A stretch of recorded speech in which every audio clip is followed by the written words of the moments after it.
अस्सलाम वालेकुम गाइस, कैसे हैं आप सभी लोग। उम्मीद करती हूँ खैरियत से होंगे। आज मैं बना रही हूँ चने की दाल के क्रिस्पी मज़ेदार पराठे।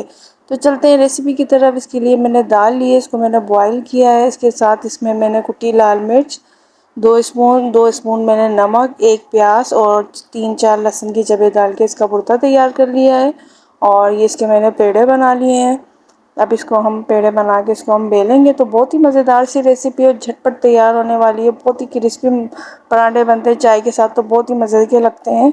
तो मेरी फैमिली को तो ये रेसिपी बहुत ही पसंद है। तो ये देखिए, मैंने पेड़ा इसका बना के और इसको तवे पे डाल दिया है।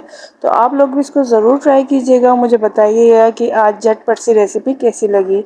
ये पराठा थोड़ा सा हम सेकेंगे, सेकने के बाद इसमें ऑयल डाल के इसको हम फ्राई करेंगे। ये जब अच्छे से फ्राई हो जाएगा तो ये पराठा हमारा रेडी हो जाएगा।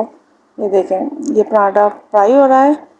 तो अगर आप मेरे चैनल पर नए हैं तो मेरे चैनल को लाइक करें, सब्सक्राइब करें और वीडियो के ज़्यादा से ज़्यादा शेयर करें। ये पराठा ऑलमोस्ट हमारा डन हो चुका है, रेडी हो चुका है। ये देखें, क्रिस्पी सा बनता है, बहुत ही मज़ेदार होता है। ये देखें, डिश आउट किया है इसको हमने चटनी, अचार और खीरे के साथ। बहुत ही मज़ेदार लगता है। तो कैसी लगी आज की ये झटपट सी रेसिपी, मुझे ज़रूर बताइएगा। और अपना बहुत ख्याल रखिएगा। मिलते हैं एक नई वीडियो में, तब तक के लिए अल्लाह हाफिज़।